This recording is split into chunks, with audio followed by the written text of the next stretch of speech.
What's up, SNA fans? This is Super Ninja Austin back here with another wrestling news video. Then this is episode 165 of the SNA podcast, and this is the wrestling news part 61, where Super Ninja Austin's going to talk about the wildest wrestling news stories and rumors that you SNA fans need to know from the Fightful article on December 9th, 2023, I believe. Yeah, the year 2023, which is the last month of the year. We're going to start off today with it's action wrestling wrestling bangers only for results in December 8th, 2023. News now. A new action champion is crowned, and it says right here, Action Wrestling held their latest event, Bangers only four event in on December 8th from the Roger Spencer Community Center in Tyrone,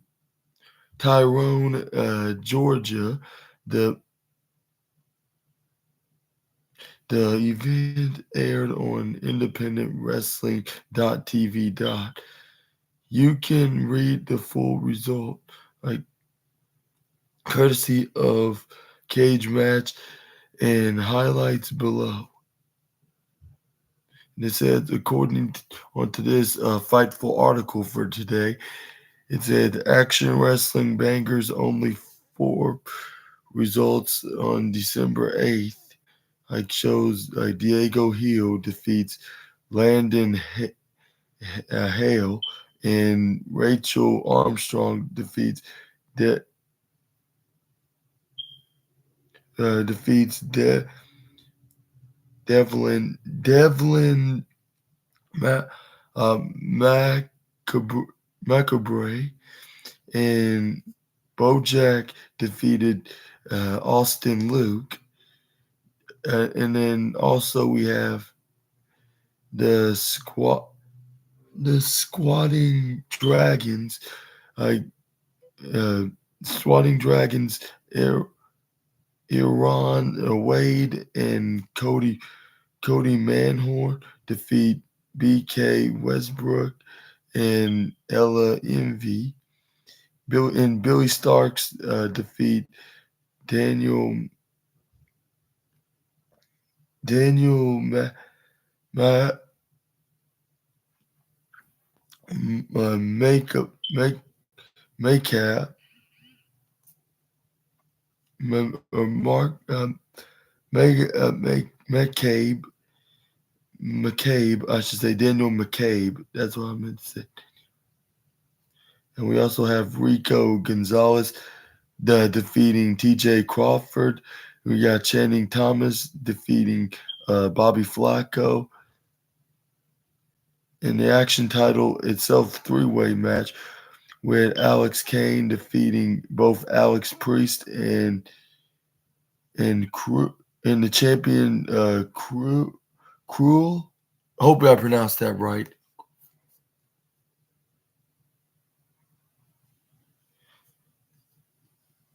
And what do you think about the results of this banger only for independent wrestling event last night? For those who watched the show, y'all let me know down in the comments below. And we're gonna move on to the next one, and it is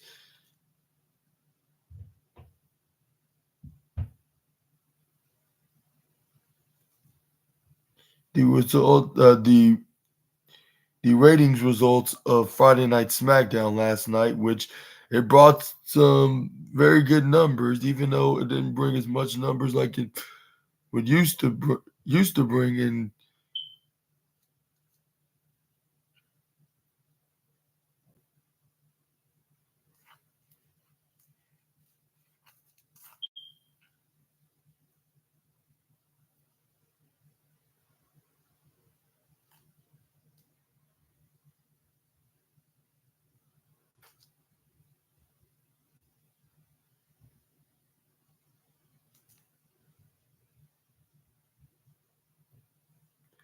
Yeah, it says Smack on this news. It says SmackDown on December 8th, 2023, draws over 2.2 million viewers in primarily numbers. The primarily numbers the for the December 8th episode of WWE SmackDown are in. According to Programming Insider, WWE SmackDown on December 8th drew 2.29 million viewers in in the primary in the preliminary prelim- preliminary viewership. The number is up from the December 1st episode, which one point drew 1.95 million viewers in the pre preliminary preliminary numbers. Then the final viewership numbers for December 1st came at in okay at two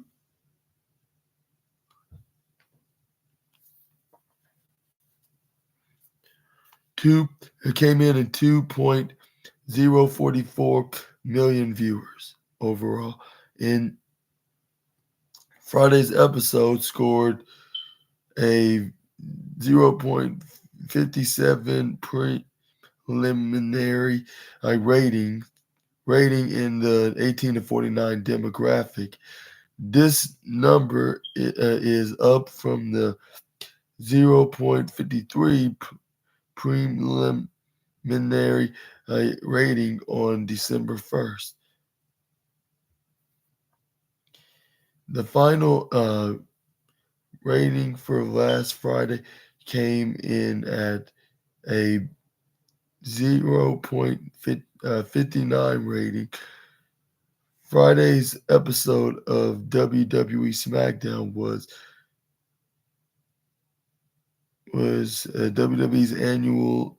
WWE's annual tribute to the Troops special. And here's some of the results, like on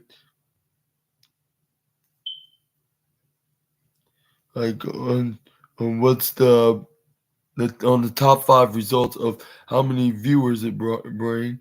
And first, it was the most viewed segment was CM Punk's promo segment, including him calling out Roman Reigns and Seth Rollins and more other wrestlers in WWE in an epic mic drop moment of the segment, which brought in 1.1 million views, which perhaps it was the segment of the night of course it was, because it was the first time CM Punk was in the ring on Friday Night SmackDown, in over, in over 9 years, but from the past, for nearly the past 10 years.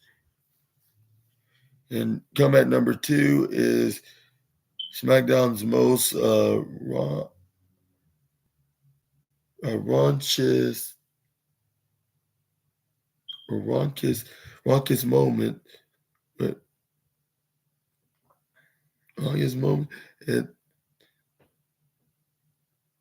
the most raucous moment goes in 194,000 views, which I don't know which part of talking about SmackDown,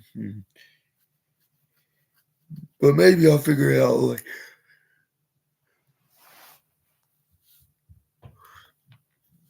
Coming at number 3, you got Cody Rhodes welcomes CM Punk back to WWE. Coming at 448,000 views. And then we got number two,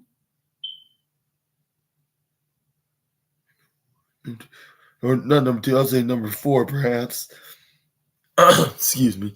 With Randy Orton and L.A. Knight taking on Jimmy Uso and Solo Sikoa at 419,000 views, which I understand why the low number, like, and why fourth moment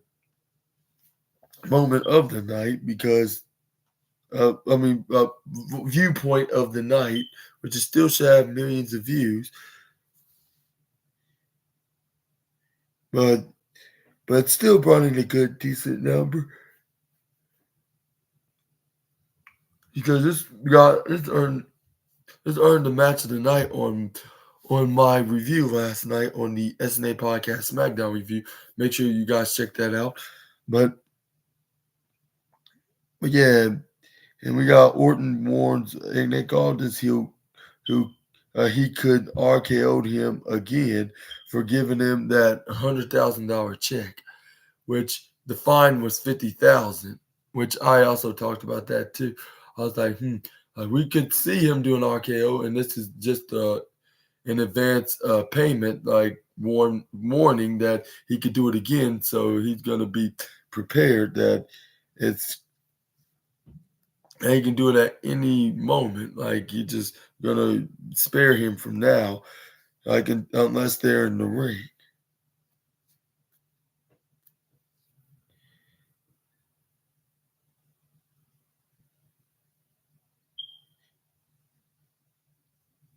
And then it said you can see the number of views, like somewhere else in this article. But what you thought about the rating views of tonight's rating views drawn up overall to 2.2 million views in one night, for like when them like going all together from segments on how much segments that brought in those viewers, like from like a little bit over 300,000 to, excuse me, over 1.1 mil over 1.1 million views. Let me know in the comments down below.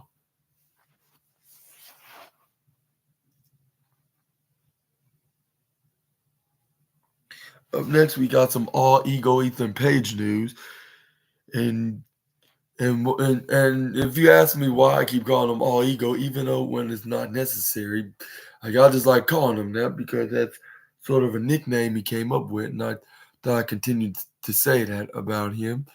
But yeah, what's about him saying, I know that Kenny Omega makes more money than me.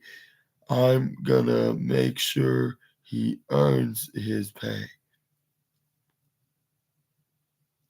And yeah, you know, and according to this Fightful article, All Ego Ethan Page is looking forward to wrestling Kenny Omega on the December 9th AEW Collision. Ethan Page laid out the challenge to meet Kenny Omega in the ring at the on the December 9th edition of AEW Collision. Kenny accepted that the challenge, and the two are now set for action. But going into the match, Ethan is preoccupied and hurt by his ins with run-ins with Tony Nese and Ring of Honor.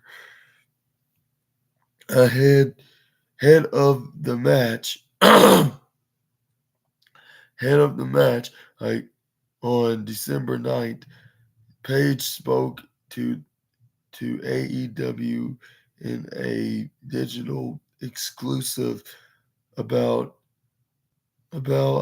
how he's feeling now now of ahead of the match, and and what his goals are when stepping into the ring with one of the best in the world. Ethan noted, "Well, I was put through a table 2 days ago.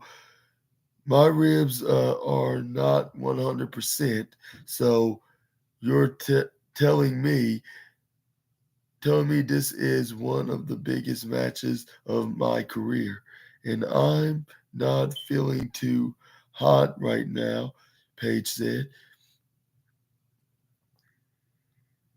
Like, on top of it, um, a thing that's kind of being pissing me off all week is that people have literally been congratulating me on having a match announced against another man that breathes the same air as me. I don't know why people feel the need to congratulate me and talking my way into a marquee match in the country that I was born in. So I'm not in a good mood, but I'm 100% here because it's my job, and I am going to do my job. I'm gonna make sure I earn my pay tonight. He continued. He continued. I'm. I do. I do know for a fact that Kenny Omega makes more money than me. So I'm going to make sure he earns his pay. He's gonna earn his pay today. Does that answers your question about my excitement for the match tonight? I'm in a bit of a mood. Everyone in this locker room patting me on the back for wrestling somebody else just proves how weak minded everybody is here. In my mindset going into tonight is making sure Kenny Omega earns his pay. And yeah, tonight on AEW Collision, we will see All Ego Ethan Page taking on Kenny Omega in a somewhat of an AEW dream match. I'm not sure if it's main event the show, but it's gonna happen like at the match is gonna happen at the same night at round threes, blue leagues, I believe. Yeah, but Eddie Kingston taking on Claudio Castagnoli and Brian Danielson taking on Andrade El Idolo, and then Daniel Garcia against Brody King.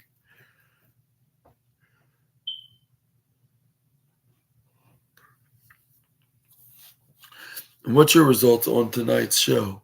Sound off in the comments down below. And what do you think about the statement that All Ego Ethan Page made? And do you think he's gonna still win the match and make his money's worth, even with a less of a 100% 100% ribs that he took a table bump from Tony Nese two nights prior? Sound off in the comments below, my very good viewers. And let's move on to the next wrestling news, and it's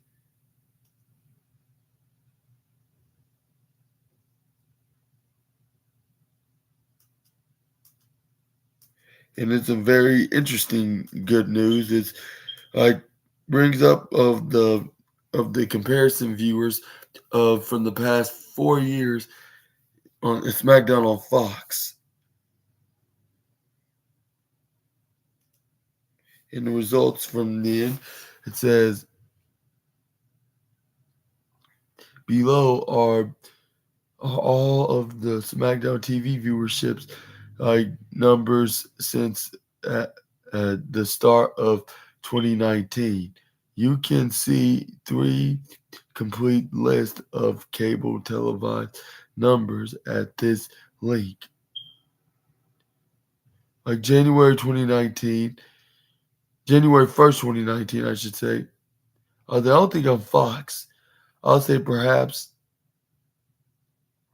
like from the start of 2019 to the end of 2019, like ever since they were still on the USA Network until they got the Fox in October until December.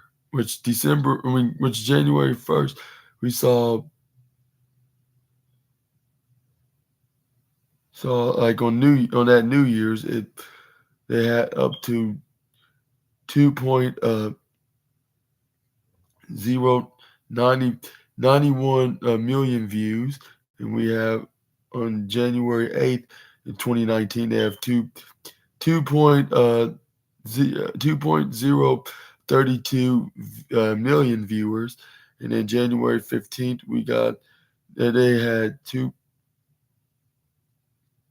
point 2.143 million views, and then January 22nd, 2019, they have 2.142 million viewers on on USA Network. We got January 29th, 2019, which is 139 million views. February 5th, 2019, 1.841 million views. I mean, 41 million views. I mean, February 12th, like it's all in 2019, we got 2.034 million viewers, and then February 19th, 2019, we had two like 269 viewers. We got and then we got February 26th, 2019. We see 202. I mean not 200. 2.150 million viewers. We have March 5th. We got 2.155 million viewers and televised on USA Network. March 12th, 2019, we see 2.198 million viewers. We have March 19th, 2019, 2.208 million viewers televised on USA Network. That'll be the only time I should. That's the only time I'm gonna repeatedly say that. And it says, and then March 26, 2019. Well, there's so many. You know what? I would recommend to show it out for yourself for y'all to see.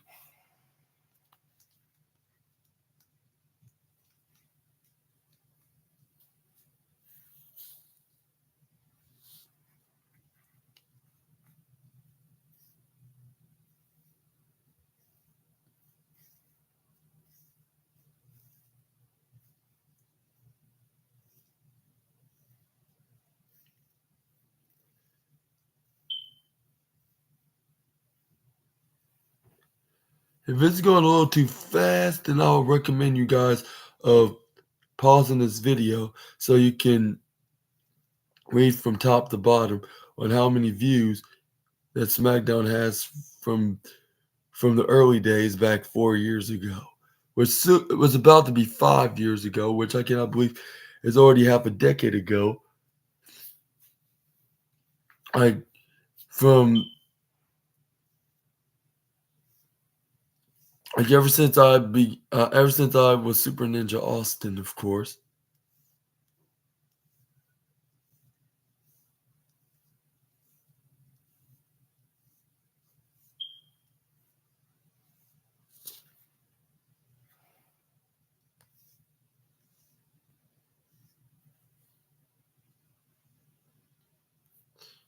And look at all these comparisons from SmackDown overall list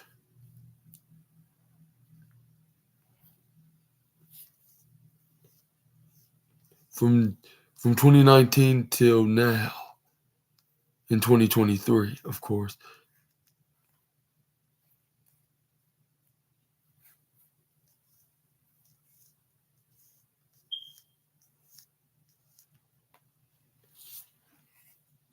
What do you think of what do you thought what's your thoughts this about this huge numbers of viewers in Friday Night SmackDown ever since 2019 from the last 4 years of not having this many views like hard like since 2021 at least like in the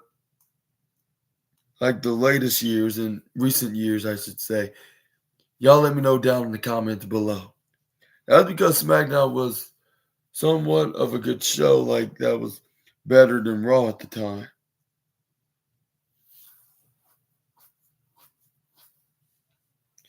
And next up, we got some Jon Moxley news from AEW Dynamite.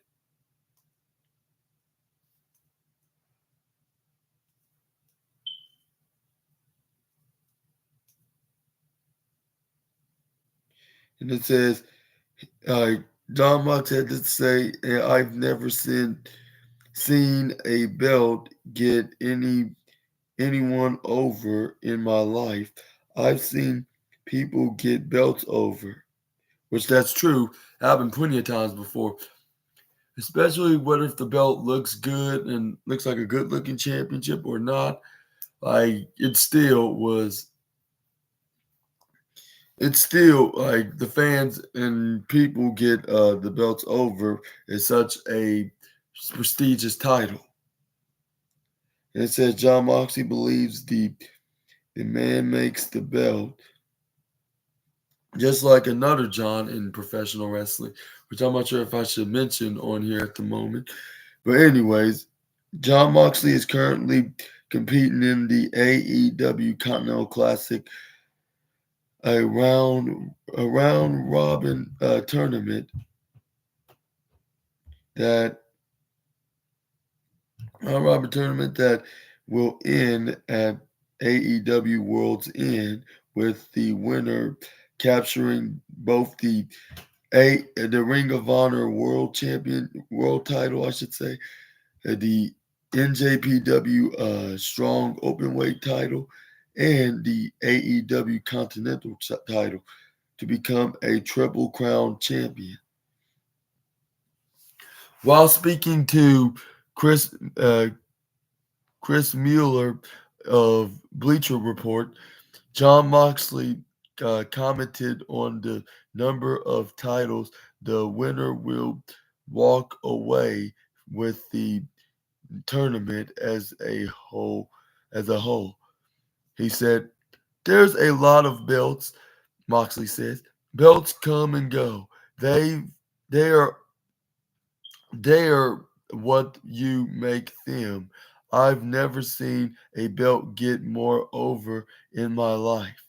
Like I personally, I've I've seen people get belts over. They come and go, and they device and their devices. Like if you treat them as important, they become important. If you treat them like a joke, they become a joke. People don't pack arenas to look at skinny pieces of mental and jewels, not mental metal, not mental. I said mental. My apologies. I meant to say metal of pieces of metal and jewels. And also, while speaking about the tournament itself, Moxley said, "Maybe this will be the only one. Maybe it's a brawl for all situation that only happens once one time, or maybe it becomes an annual thing. There are those things like G1s and stuff like that. Those those prestige tournament those prestige tournaments like that that build up to re re, re that brings builds up a reputation like a King of the Ring used to be like that where it was a destination for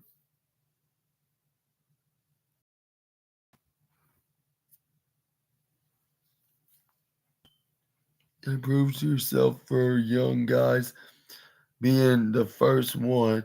I I think everybody involved in it wants to be good. You'll always be connected to it, being the first in to win it. So that so that would so that would be cool, especially if it becomes a big important thing. People look forward to the future. I I think there is a little bit of comp- competitiveness, and and a little bit of pride in in your work kind of thing. Even though we're all competitors against each other, there's almost like a team spirit attitude. Everybody is going in to bust their ass and make this best tournament possible.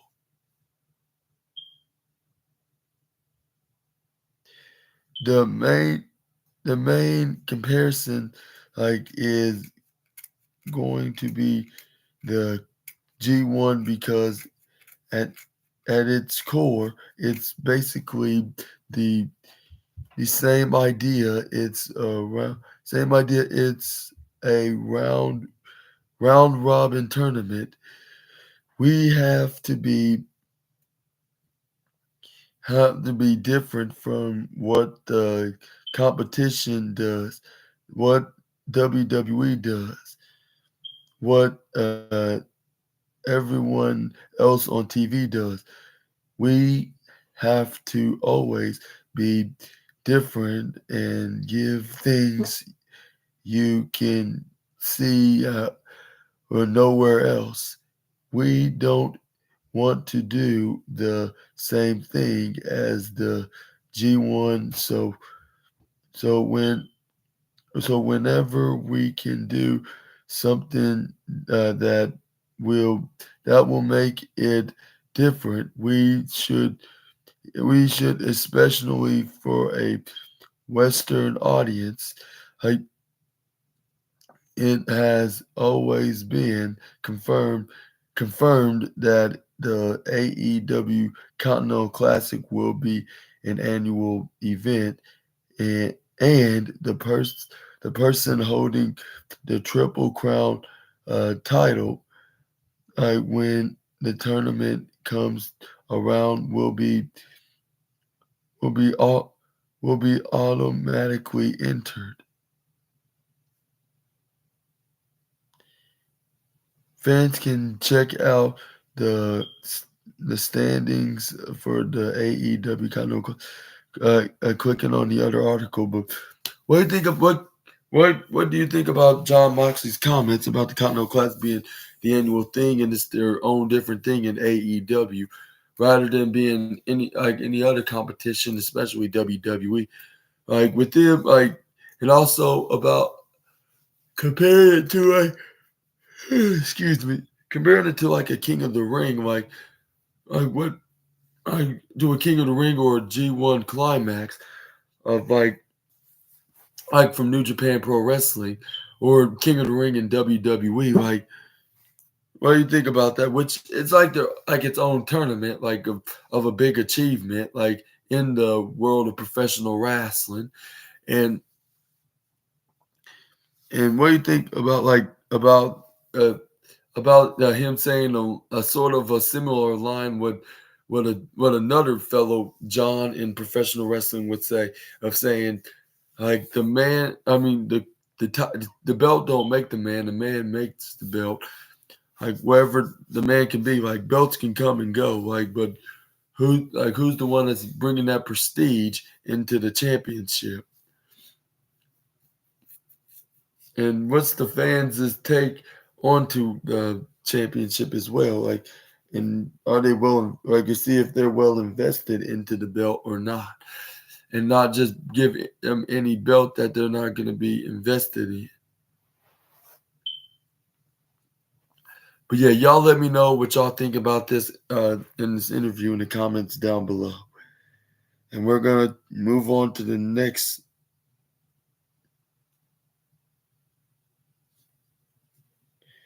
And more on SmackDown news.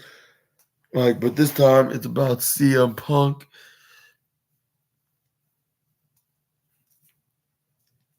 About Matt Hardy on CM Punk's WWE return. It's an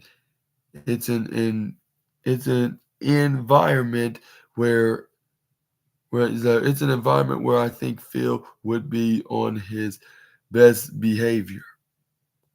Matt Hardy discusses CM Punk's recent WWE return at Survivor Survivor Series 2023, as the show was about to go off the air. A cult of personality would hit, and CM Punk would make his entrance to a shocked Chicago crowd. Since then, he has appeared on both Raw and SmackDown, and on Monday's edition of Raw, he will like like he will make the decision of what brand he will end up on full time.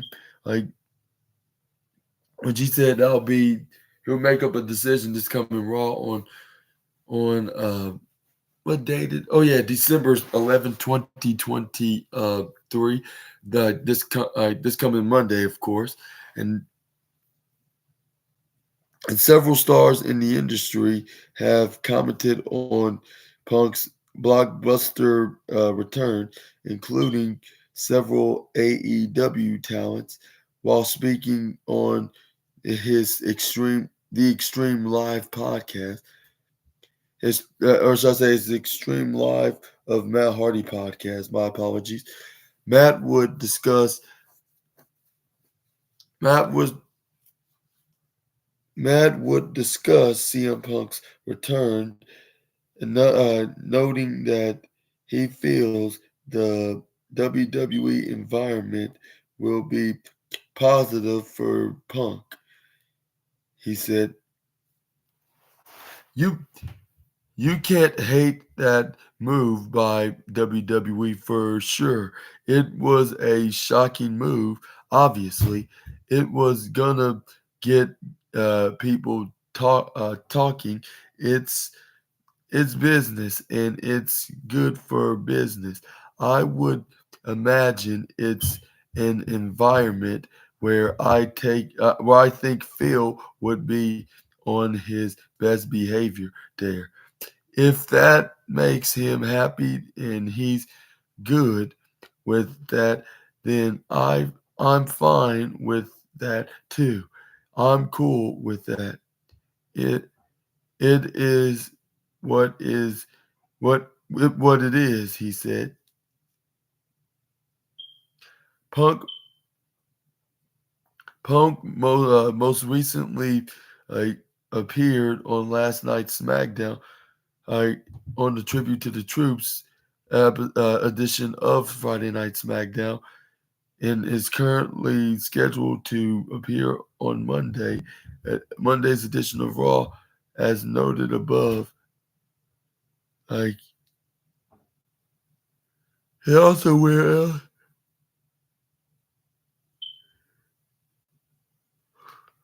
excuse me, on the same episode of the podcast, Matt also explained why he was not present was present at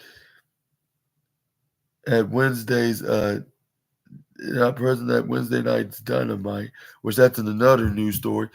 And what do you think about Mal Hardy's and what do you think about Mal Hardy's opinion on CM Punk like's return? Which he knew it was an obvious shocker, and he don't really blame WWE doing the move of making his return at his hometown Chicago. Like if there's any plans for him making his return at Survivor Series,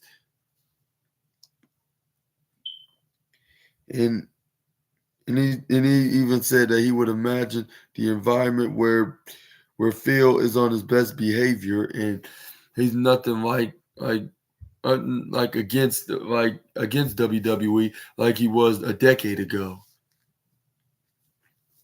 which it could be a sign that it looks like he's gonna spend the rest of his career there and perhaps retire as a WWE wrestler and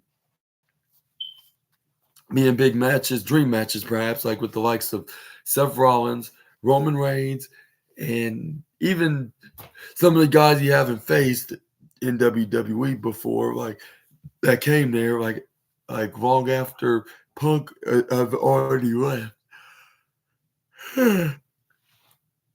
Excuse me. Like he'll probably face the likes of Kevin Owens, uh, name it, like Finn Balor, even Damian Priest, even a Dominic Mysterio, uh, and also Braun Breaker, Carmelo Hayes, uh, even Big Bronson Reed, Ricochet, uh, Ricochet, Gunther, Austin Theory, Grayson Waller, Sami Zayn, uh, Jay Uso, even Jimmy Uso, and even Solo Sikoa in L.A. Knight. Like there's a variety of names that's in WWE right now. He could be potential opponents with. And who do you think's gonna be Punk's next opponent? Like which we all might already know it would be Seth Rollins.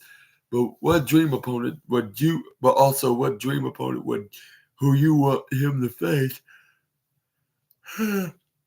Excuse me. Now that he's back in WWE, let me know in the comments down below.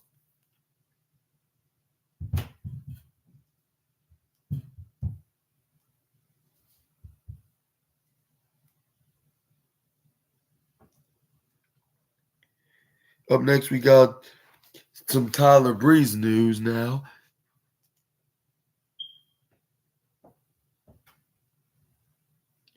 And it says right here, according to this article, according on here on this article, Tyler Breeze recalls being uh, just another guy in WWE before model character.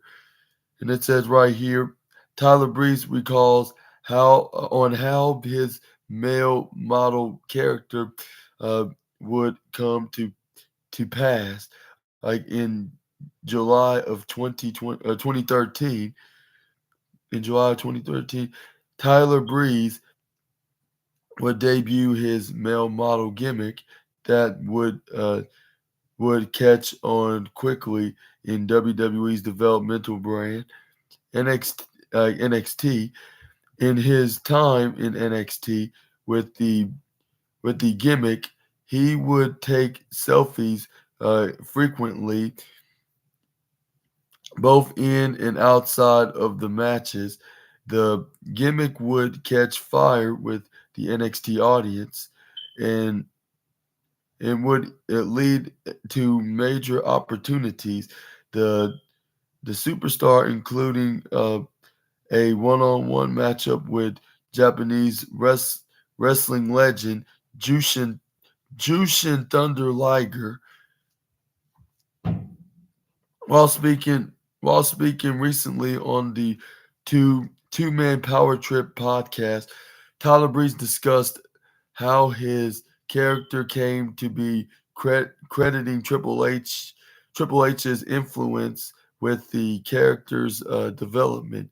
He said, "I remember Hunter pulling me aside, saying, 'Hey man, look, we thought the idea for this character, we thought the character might work here and there.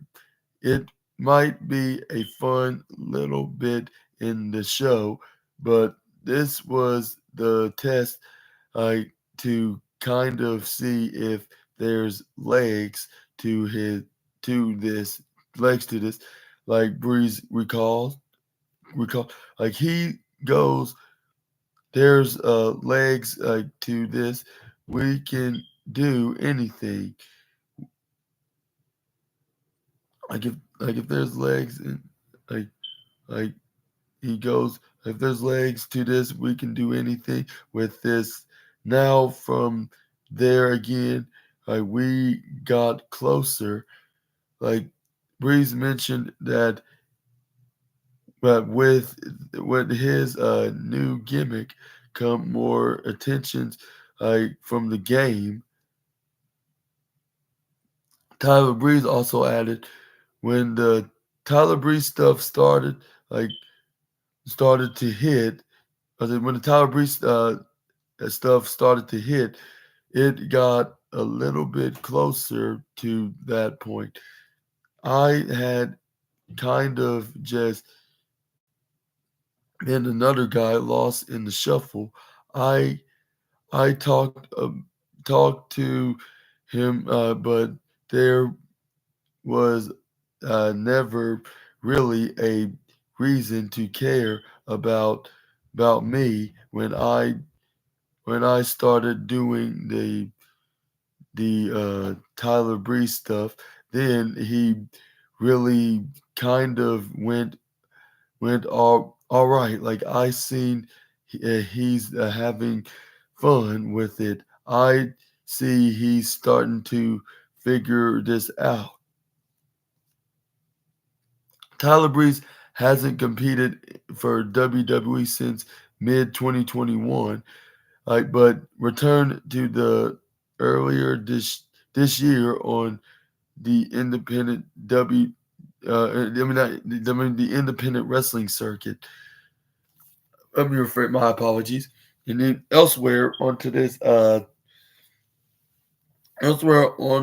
article in the same interview, Breeze discussed someone as a dream opponent, like naming uh, two current All Elite wrestling stars, which was Dalton Castle and It was Dalton Castle and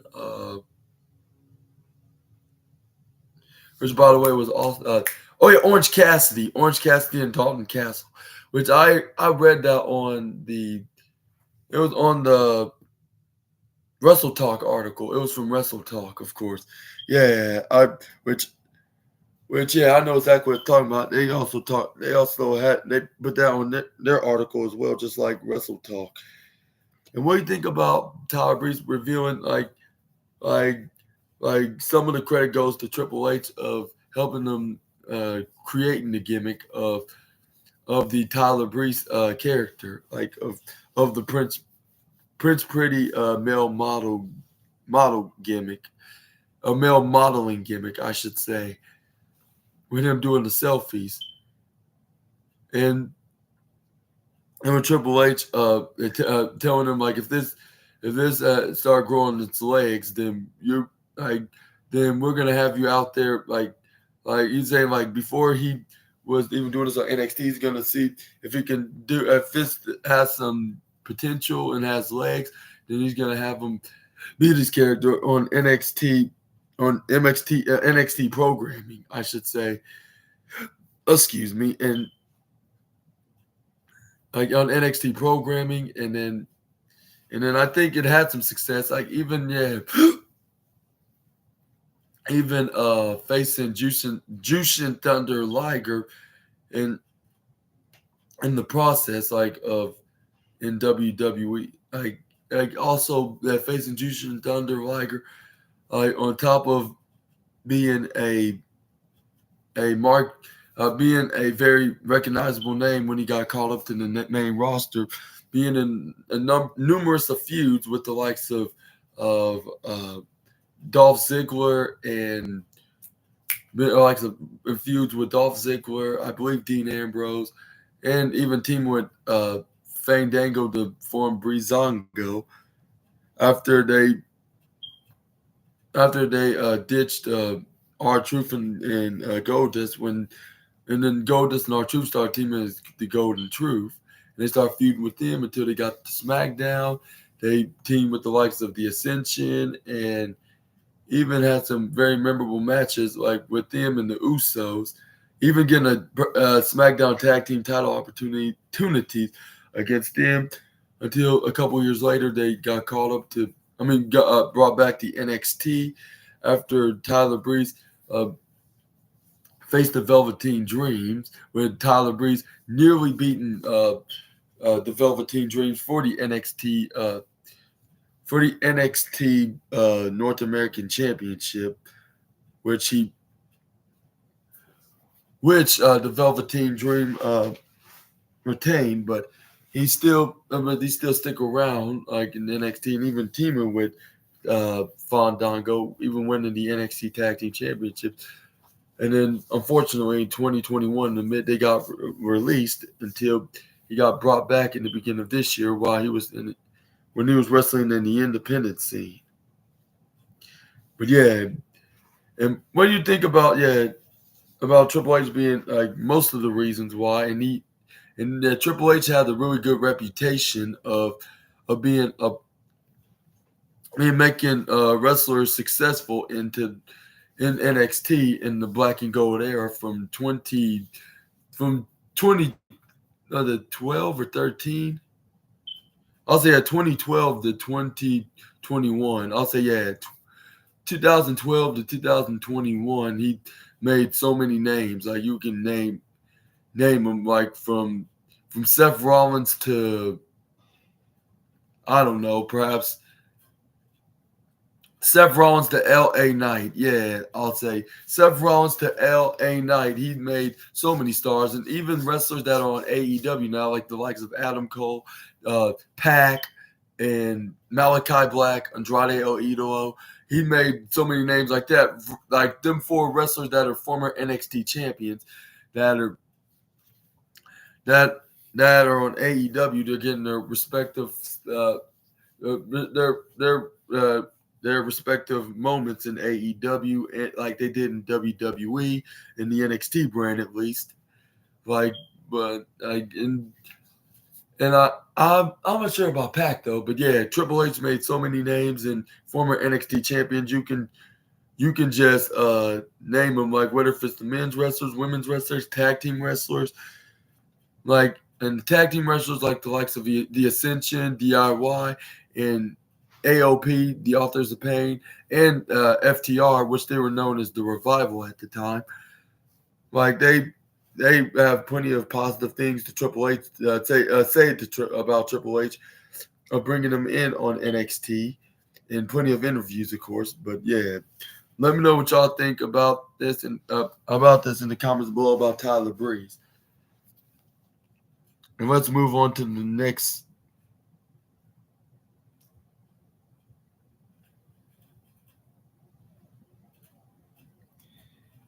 And we got some Undertaker news now, this is very interesting. And it was doing this, and then he's planning and scheduling his upcoming next One Dead Man show in the beginning of 2024. Especially, Undertaker will be in Florida for uh, for WWE Royal Rumble 2024 weekend.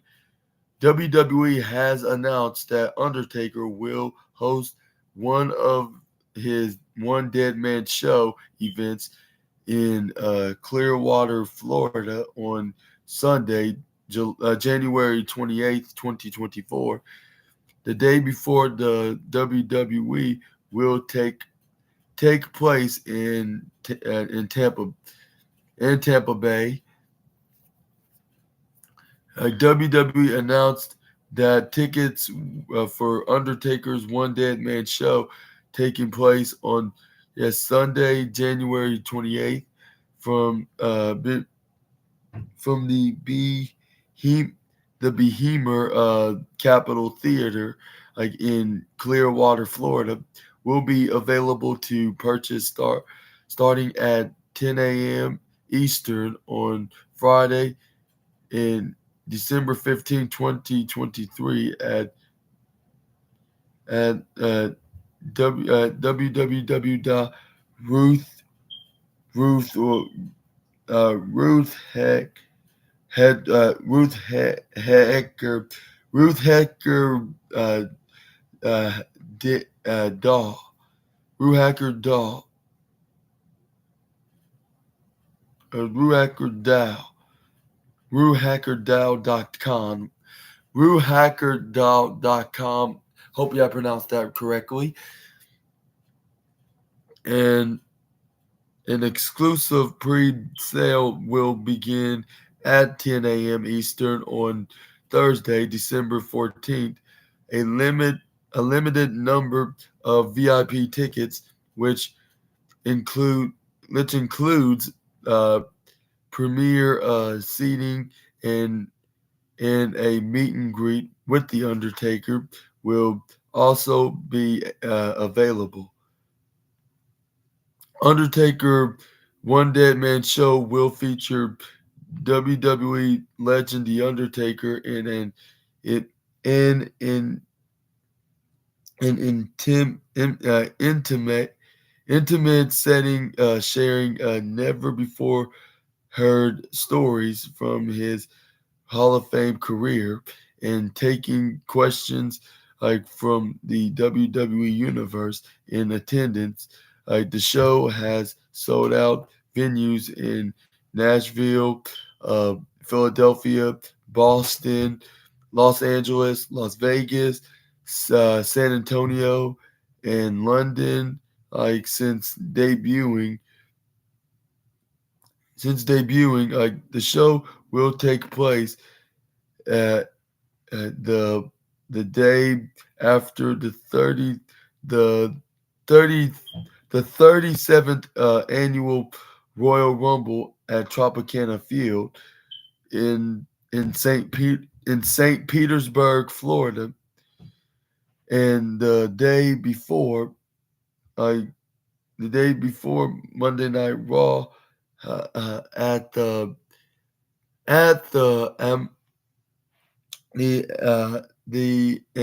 the the Amali Center in Tampa, Florida. Tickets for Royal Rumble are available at www.royalrumble.com, and tickets for Monday Night Raw via Ticketmaster. Undertaker retired in 2020. His last match was against AJ Styles in the Boneyard match that headlined the first night of WrestleMania 36. WWE has also announced that Undertaker will be taking this special experience to a prison in his prison in Perth, Australia, when WWE is in town for the WWE Elimination Chamber event in February. And what do you think about the Undertaker's One Dead Man show is going to be in Clearwater, Florida, like the day after the Royal Rumble event in the same state of Florida? And do you think, and for those who's watching this video, I'm gonna make it down there for the Royal Rumble and the One Dead Man show, and you are gonna get your tickets to see the Undertaker. Y'all let me know down in the comments below, and if you make it to the One Dead Man show, let me know how it was, and by in the future video in 2024, like when I make like an upcoming Monday Night Raw review, perhaps. I don't know, like, which will be probably the Raw review January 30th, I believe. January 30th, or no, 29th, January 29th, 2024. But yeah, let's move. But yeah, let me know in the comments below, and we're gonna move on to the next wrestling news, and it is Rhea Ripley. It's a very rare. This is a very rare opportunity, I suppose, because Rhea Ripley is gonna take on Maxine Dupree, because like it says right here that she's gonna take on her on Monday Night Raw. We have a Becky Lynch segment added on December 11th. My apologies. I'm looking too much at the 11 number of Monday Night Raw. Two new segments have been added to the December 11th WWE edition of Raw on November. Excuse me. In addition, it said according to this article, in addition to two already signed matches, like featuring the likes of Cody Rhodes and Drew McIntyre, and a huge segment where CM Punk chooses chooses which WWE brand he will be a part of moving forward. WWE has now announced an additional and segment match and segment for the WWE episode of Monday Night Raw, and this coming Monday. Becky Lynch and Nia Jax reopened old rounds from 5 years ago when an errant punch from Nia Jax in in inadvertently launched Becky's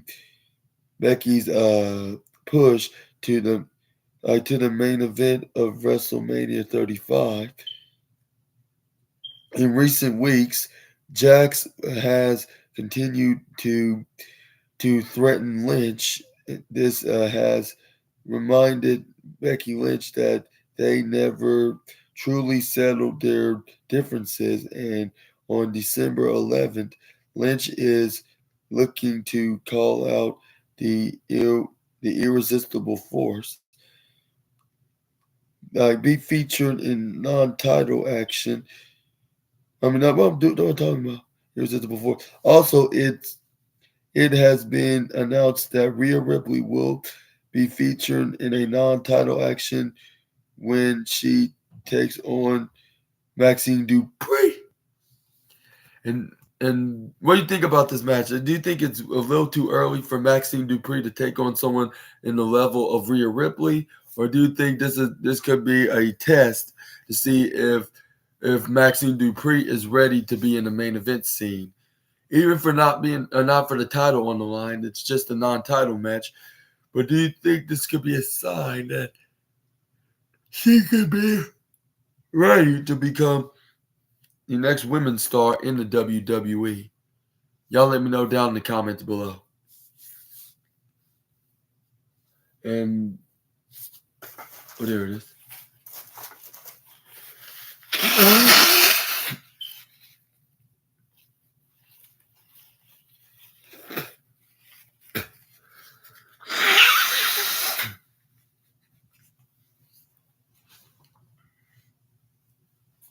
Sorry about that. I still have these very horrible allergies I'm still recovering from. But yeah, y'all let me know what y'all think in the comments down below. But I think this could be a test that Maxine Dupree that shows that is she ready to be a future women's champion if that time comes. Like when she's been showing some progress, like ever since she started teaming with the Alpha Academy, I've been noticing that they're getting nothing but success that into the like she's been nothing but success, like along with Chad Gable and Otis. And I think that Chad Gable is going to win the IC championship, whether if it's uh, right before the year is over, or even when it's the beginning of the year, like perhaps the January edition of Friday, not Friday, Monday Night Raw, like on Monday, like when Gunther swears off against Chad Gable. And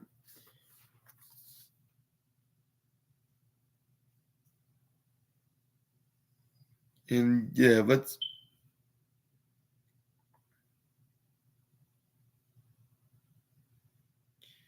yeah, y'all let me know what y'all think in the comments down below. And also, what do you think about uh Becky Lynch facing Nia? I mean, not face. Perhaps calling Nia Jax out in the promo segment, like this coming on Raw. You let me know in the comments below.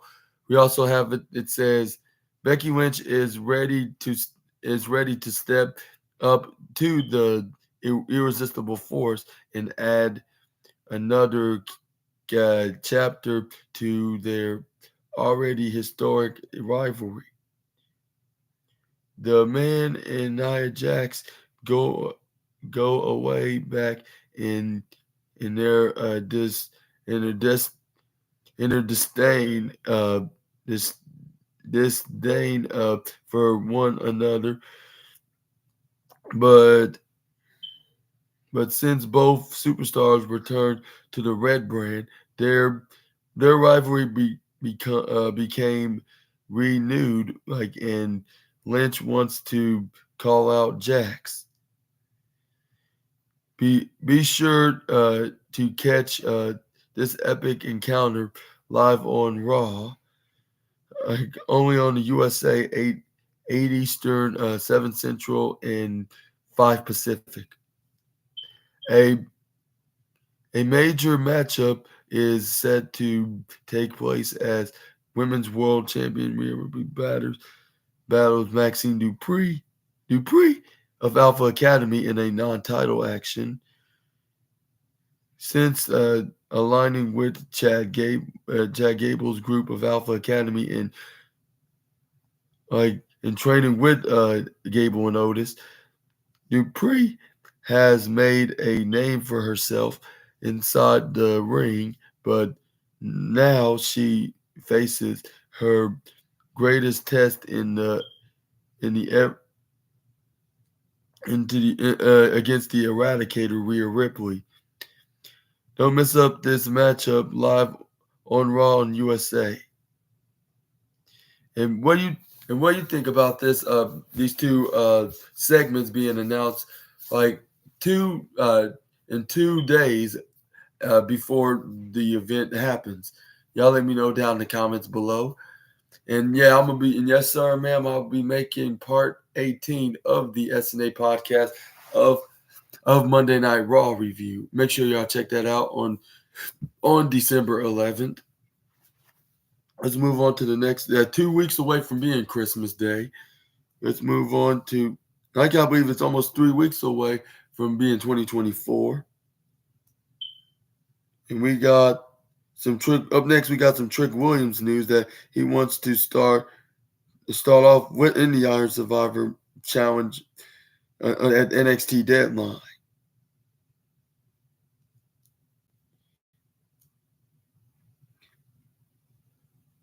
And it says right here at NXT Deadline, fans will see the men's and women's Iron Survivor matches for only the second year in a row.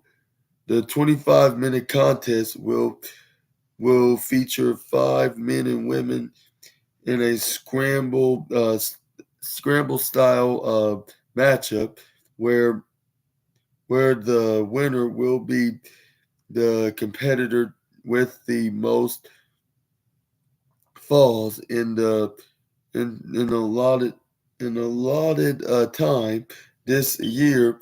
Like the men's bout for the show will feature Braun Breaker, Dijak, Tyler Bate, Josh Briggs, and finally Trick Williams. Like while speaking to comicbook.net, comicbook.com, not .net, comicbook.com, Trick Williams would discuss the Iron Survivor Challenge, noting that it's his chance to prove himself.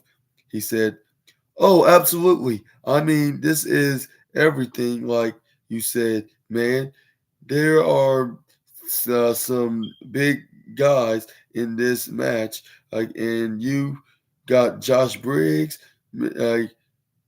Country Strong, and got Braun Breaker, the dog, and you got Dijak, 6.6 or 6'6", 6'6", like, and a crop and a crow and a acrobatic man. Like this is the time for me to prove myself and show that I can hang with the best of the best on a whole different level," he said. Williams would then discuss the strategy in the matchup, noting that due to being a fighter, he would like to start the matchup despite the incredible task that that would be. He added, "Right, man. I remember watching the Iron Survivor Challenge last year. I'm thinking this is probably the dopest match I've seen," Williams said. The 90-second looked up, not look up, locked up, like the 90 seconds locked up, like it is like, hey, like, which is the best spot to have? Do you want to start off the match, like, and have the locked up, like, it's like, do you want to start the match and off the match and have the most time in the match, or do you want to come in fresh on the back end, and where other people are tired?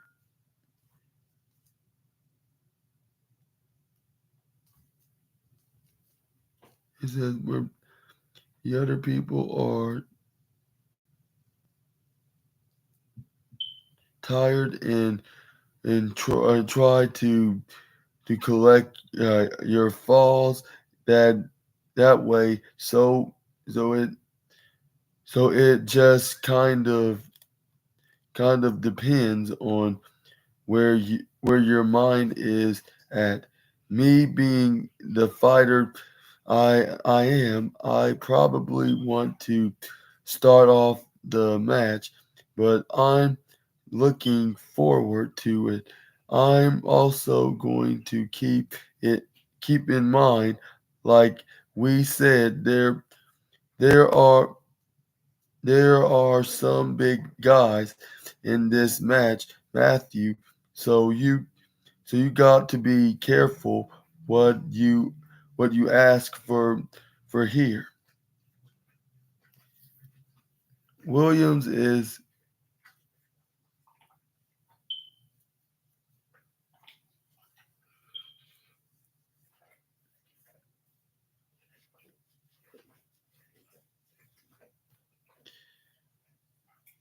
like Williams also is also involved in a storyline on NXT programming regarding a backstage attack a few weeks ago, and who who's the culprit might be, who the culprit might be.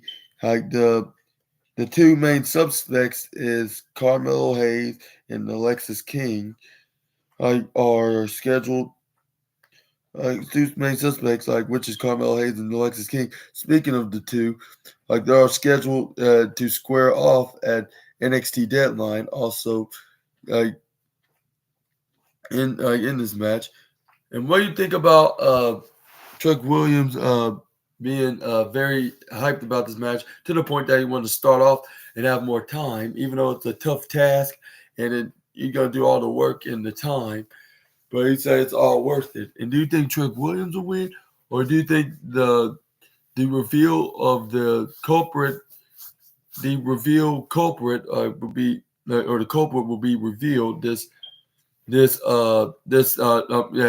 tonight's NXT Deadline, and at NXT Deadline, and that's going to distract him to the point that we'll probably see like a Tyler Bate or a Dijak win. I mean, don't get me wrong. Like we could see a Braun Breaker, maybe Josh Briggs, but even Braun Breaker. But I think it will be somebody like an underdog, like Tyler Bate, or someone that's ready for a main event push, like Dijak, like to take on Ilya Dragunov, revisit a feud with Ilya Dragunov after he successfully, which I predict that he successfully retains the NXT Championship, which I believe he's going to win, and we're going to have between Dijak or Tyler Bate on the men's Iron Survivor match. Top two women on the women's Iron Survivor will be Tiffany Stratton and Kalani Jordan, which I believe they're gonna be onto the second. They're gonna be they're like the top two my predictions on my list, and we got who it could be on the, and then we got Dragon Lee against Dominic Mysterio, which I believe not Dominic Mysterio. Dragon Lee dethrones Dominic Mysterio because for the fact that he was in ringside and Santos Escobar won the match, which it may show a sign that he could possibly win if that's accurate. And also Roxanne Perez against Kiana James in a steel cage match, which I believe Roxanne Perez should get this win because considering kind of like a win that's gonna put this feud to rest and once and for all. So I would say give Roxanne Perez the win, but it's not gonna end this feud. I'll say then I think Keanu probably will win, but I think it's gonna be Roxanne Perez's moment, and she's gonna win, and she's gonna continue. Uh, then she's gonna continue her momentum in her star power into the NXT brand, even without the NXT Women's Championship, at least for now. But I would say, and yeah, in the NXT Championship, I would say definitely goes to what's his name to I'll say the NXT Championship goes to Ilya Dragunov between him and Baron Corbin, and I'll think he's gonna win. And even if Baron Corbin does win the NXT Champ, I would doubt him trying to send. I would doubt his plan of sending Ilya Dragunov back to Germany would not work. But yeah, and also we have Carmelo Hayes taking on Alexis King, which I believe Melo is going to pick up the victory. And I would say for the and I'll say for the and I'll say for the whole entire review of NXT Deadline, I would say for overall the NXT Deadline pay-per-view or premium live event, I would say after I do that, I'm gonna make a review out of that after I do the AEW Collision review. Make sure you check that out later on tonight. I would say which will be episode 167, which will be my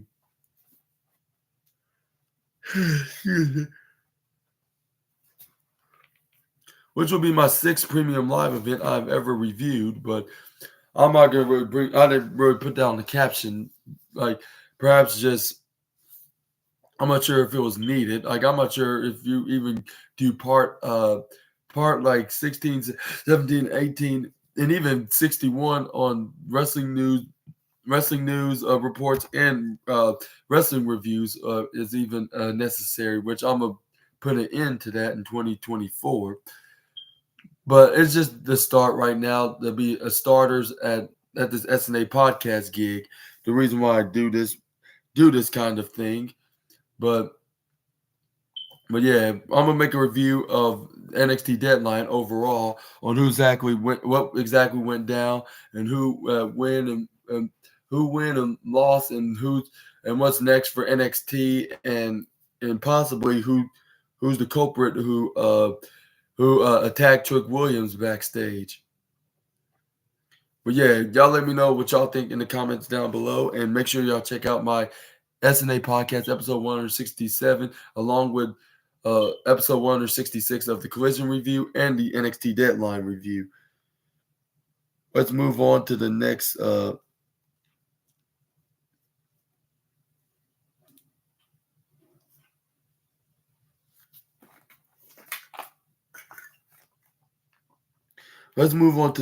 news, and it is some Seth Rollins on dethroning Roman Reigns hasn't been a topic of discussion because he's been so absent. And it says right here onto this article, Roman Reigns has been the WWE Universal Champion in over 3 years, and the person to dethrone Reigns is always a topic of discussion. When a new challenger arises, like Reigns has knocked off the likes of John Cena, Sami Zayn, Kevin Owens, Cody Rhodes, and even L.A. Knight and Jey Uso, and much more over the years as he's established his dominance. To thank you. Oh, my bad. For doing the right thing, getting your cousins to score. Oh, my apologies. His dominance, like he's established his dominance Fans are often discussing who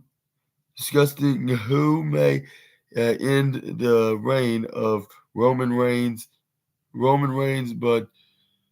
But it's not a big topic amongst the WWE superstars.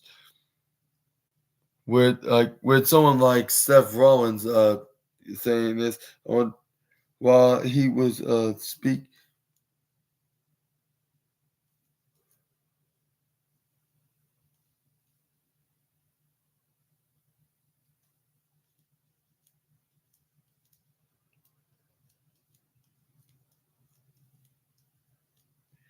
while uh, speaking to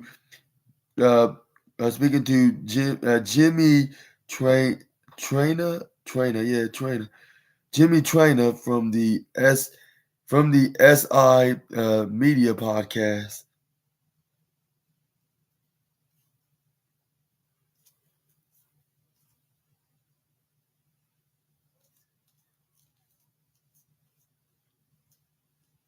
He said, to be honest, uh, as of late, because he's been so absent, I don't think it's been a topic of conversation like amongst the fans. Like let let alone the locker room.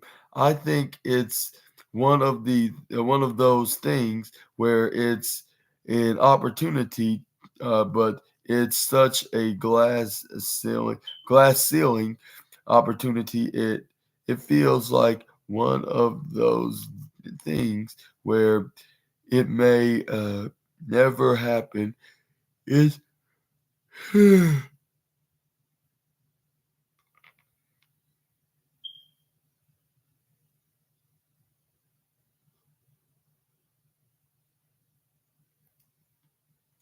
never happen. What What's the point in wasting your time because the glass ceiling is so obvious, like and so thick, which is nice on my end with the world heavyweight champion. I feel like there is much more of a real conversation to be had about who is the guy who is going to be able to dethrone me if that's ever the case because I'm available, I'm around, I'm visible, and I put myself on there and take risk. Like that Roman isn't really taking at the moment, obviously. When when he shows back up, whenever that may be, I think he has some smackdowns smackdowns coming up smackdowns coming up in the next month. Maybe that will reignite that conversation, especially moving into WrestleMania season, where we can assume he'll be at the show. Safe to assume. I think once he shows up, a little bit more that conversation that reignite like a little bit, but that's more of a fan base and attitude and audience things audience thing just who is going to do it just who's going to do it I should say is going to do it from a locker room perspective. It's it's one of those things where Reigns is off on his own in his own own world, doing his own thing, taking a little bit, taking a little rowboat out to the island of relevancy, check the weather, and leave. For for us, it's not as big of a thing. It doesn't seem prominent to everyone," said Seth Rollins. Rollins is the reigning and defending world heavyweight champion, a belt that is established to be ensure a world champion on each brand. Roman is set to be a part of December 15th episode of WWE SmackDown. On the interview, another interview, Seth Rollins details on his feelings regarding CM Punk's re- uh, return on this very same interview. You can find it on somewhere else into the Fightful article, which that was like Wrestle Talk as well. Just like what was it that I just talked about? It was oh yeah, Tyler Breeze about dream opponents against Dalton Castle and Orange Cassidy. Let's move on.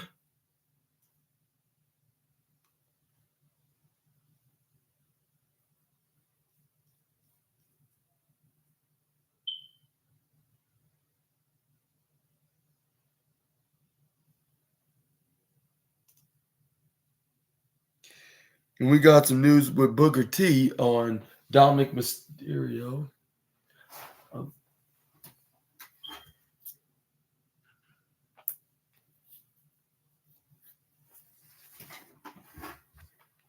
and we got some Booker T on Dominic Mysterio news now has saying that Dominic Mysterio has shoved what it really means to be a performer.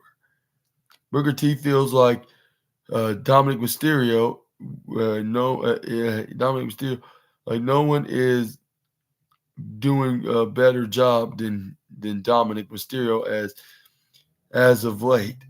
Since turning heel last year, Dominic Mysterio has been one of the top young heels in the industry, as he has been a key member of the Judgment Day in 2023. Dominic Mysterio has captured the NXT North American Championship on two occasions, as well as facing off with his own father Ray at WrestleMania 39.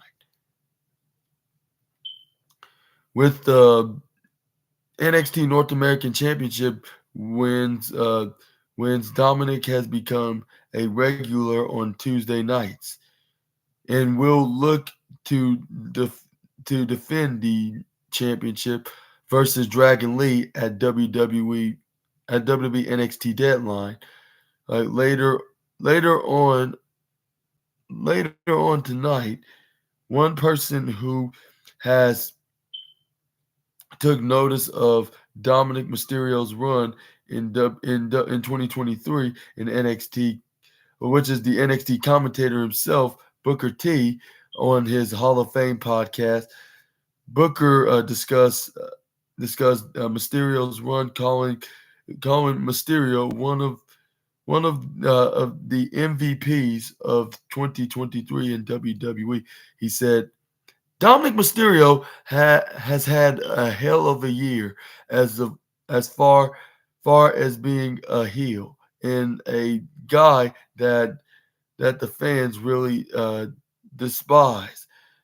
Being a being a guy that the fans want to come to the arena and pay a ticket to despise.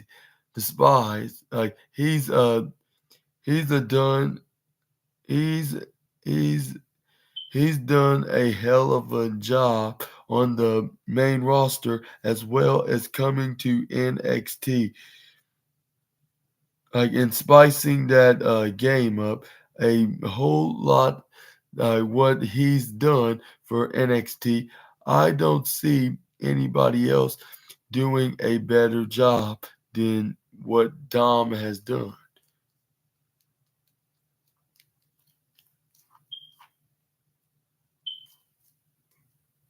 I might be going out there a little bit here, but I truly believe that you could put five guys in the WWE as far as MVP of the year, and Dom could be one of those names. And I really believe at at the end of the at that poll at that poll, like Dominic would be the MVP of 2023, bar none. I really believe that this kid. I believe that this kid changed the whole name of the game and showed what it really means to be a performer. What he does out of the ring is awesome, but then I turn to what he does inside the ring. He is so freaking uncanny. I talk to my students and I tell them wrestling. Tell them wrestling. There's no wrong way of doing this as long as you do it right. He he has all of those elements to where it may not be traditional, but it's right. But it's right every every single freaking time. That's what I love about watching Dominic do do his work in the ring, and like I said, what he's done outside of the ring, hasn't it hasn't been a whole lot at at all, but it's definitely make you feel something you can't remember a Dominic promo, but you remember the booze. That's what I mean by performers. By performer, he's definitely embraced that part of the game. So, so a lot of credit to that young kid. Dominic Mysterio was previously scheduled to face Wesley on tonight's premium live event, but due to injury, Lee was pulled from the bout. Shawn Michaels recently commented on Lee being pulled from the event. Where's it somewhere else into the art on this article on the news story? And what do you think about what Booker T said? Do you agree with him about Dominic Mysterio, or do you think that you could see better younger heels in WWE than Dominic? Which I couldn't agree more with Booker T on the statement about he's showing that showing showing that showing that characteristic role, that like showing a thing or two that heels should follow an example. If they're trying to get booed and playing a heel, they should take a couple of pointers of a couple of pointers from Mr. Dominic Mysterio, like for the fact that he gets booed like every single week, like whether if he's on Raw or SmackDown, even occasional appearance on SmackDown, or Raw, NXT, or occasional appearance on SmackDown. Let me rephrase that. But he was but he is the NXT North American Championship. But before that, he started getting heel heat, like even before, ever since he turned on his dad and even called him a deadbeat, like which the fans do not like that, because you should never disrespect your parents by calling them a deadbeat. And also, he headlined WrestleMania. Well, not like main evented, but he like he uh, he was in a match at WrestleMania with his father, which his father finally spanked him right in the butt and beat him in the match. But But yeah, I think Booker T's right. Like you should follow the example of Dominic Mysterio of being a heel, like getting heel. If you're trying to get heel heat, you should take a you should take some teachings from Dominic Mysterio of being very very idiotically hatred right now, I should say. Yeah, like and not like idiotic like of the storyline. I'm talking about like him being like being like the most hated guy in all of sports entertainment. Now I'm not sure if I should use the term idiotic, like in the term like, but yeah, that's what the fans would think of him. Like he's very uh idiotically evil, I should say. Like the way, like even when he talks, like when he's like, "You fans need to shut up and listen to me and mommy talk," and then the fans start booing him like, "Boo!" He just have that edge, like, and yeah, and no, Adam Copeland's out of the company, and he got low. But before he left, he got low blow and he got stabbed in the back. But luckily, Adam Copeland and Mysterio got their revenge on the Judgment Day members, like, and the showcase of the Immortals. But yeah, let me know what y'all think down in the comments down below.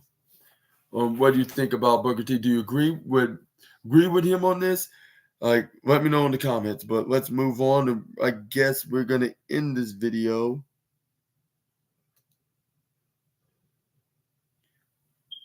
with some Andrade El Idolo news as he to team with sub with Jabarat Subarat so so Soberano Sober Ray Sub Soberabo Jr. Soberano Jr. and Angel Del Oro on the on it says on December 15th, Friday, December 15th at CMLL Ver Verine's spectacular. Andrade El Idolo's match has been determined like for the December 15th CMLL Viernes spectacular. It was announced on December 8th that Andrade El Idolo would be returning to CMLL on December 15th. Now his return match is official, as CMLL has revealed that he will team with so uh, Soberano Soberano Jr. and Angel del Oro against Mystico and Atlantis Jr. and Star Jr. in Arena, Mexico. Like also, it says also,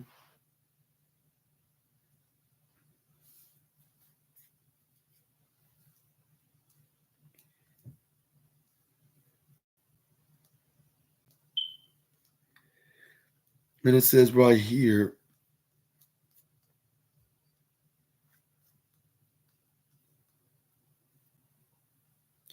I also announced for the card, Rocky Romero will defend his CMLL World Historic uh, wel- welterweight title against Mas- Mascara Dorada.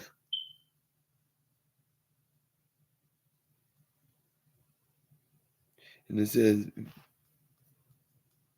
that will be Andrade's first appearance for the promotion since November 15th when he the lost lost to Roosh when he lost to Roosh in a 2 out of 3 falls contest.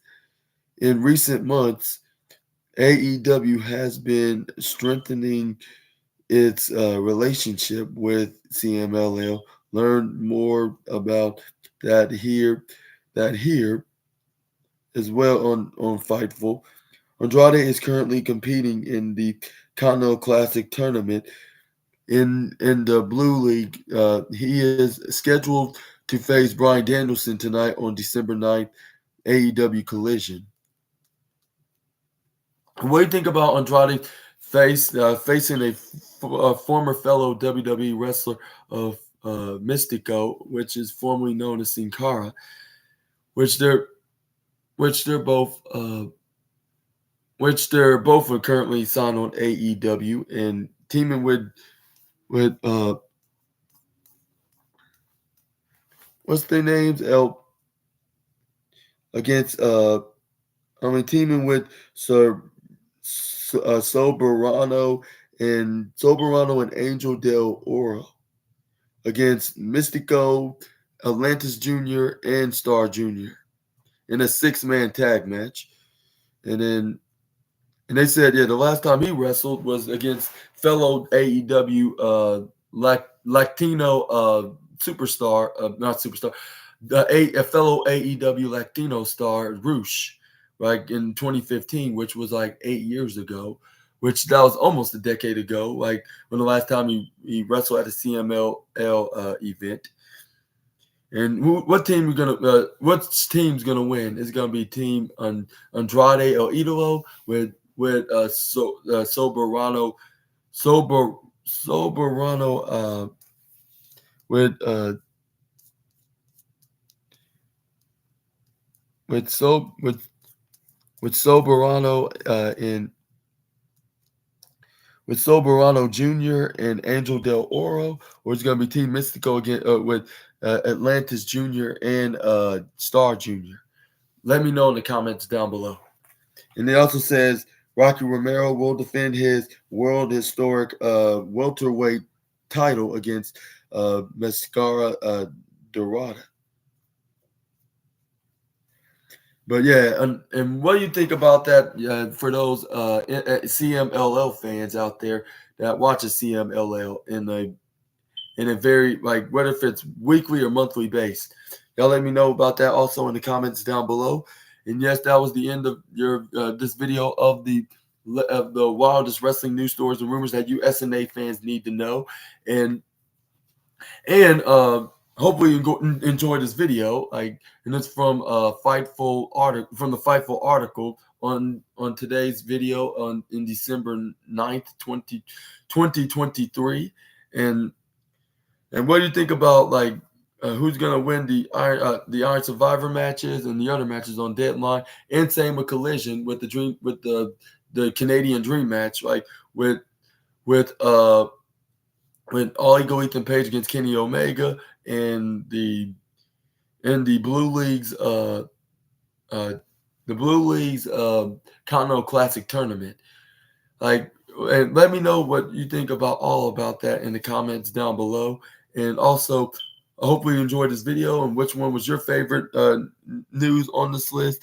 Make sure to give me your opinions by leaving your opinion with a comment down below. And if you enjoyed this video, please hit the huge thumbs up and subscribe. Click the bell notifications so you can be notified when I upload. You'll be the first one to know when I upload a new video, which I'm gonna be making my reviews like later on in the evening, which will be 166th episode of the SNA podcast, the AEW Collision, which is weekly, which is the part 17 which is going to be part 17, I believe. Yeah, part 17 in episode 166, which we're going to talk about the Continental Classic and the Kenny Omega and the All Ego Ethan Page match, and whatever other segments and matches that's going to be scheduled in for tonight's AEW Collision. And also, we got episode 167, which is the NXT Deadline review, which we're going to see who's going to win the Iron Survivor matches and the other matches on the card, like the NXT Championship match with Ilya Dragunov and Baron Corbin. Alexis King gets against Carmelo Hayes. We got Roxanne Perez against Kiana James for this inside the steel cage match. We also have the North American Championship match with Dragon Lee with Rey Mysterio on his side, while Dominic Mysterio, I think, has Mommy Rhea on his side. Unless she couldn't make it, like unless she suffered an injury or illness or whatever that's gonna keep her on the shelf for a little bit until on Monday Night Raw. But I think she'll be back by I think she'll be back by by the soonest tonight's Saturday's event. And yeah, make sure y'all check all that out. Like that's gonna it's gonna happen. Which I'm gonna be making the reviews after NXT deadline. Excuse me. After NXT deadline goes off the air, and I'm gonna be doing the reviews of the AEW Collision review on episode 168, and we also have 160, and after that will be 167. We'll be doing the NXT deadline review, and yeah, and make sure y'all check that out. And I've been your host, Super Ninja Austin, on this episode of 166 of the SNA podcast, Wrestling News, the Wrestling News video part episode part. Part 61. Hope you enjoyed this video, and I'll see you all in the next videos later this evening. I hope we all have a great Saturday evening. Saturday afternoon and evening. My apologies. Hopefully, y'all have a great Saturday afternoon and evening. And I'll see you all into the review videos. Until we see each other again, Super Ninja Austin, the Assassin, out. Thanks for watching. Bye-bye, my SNA fans.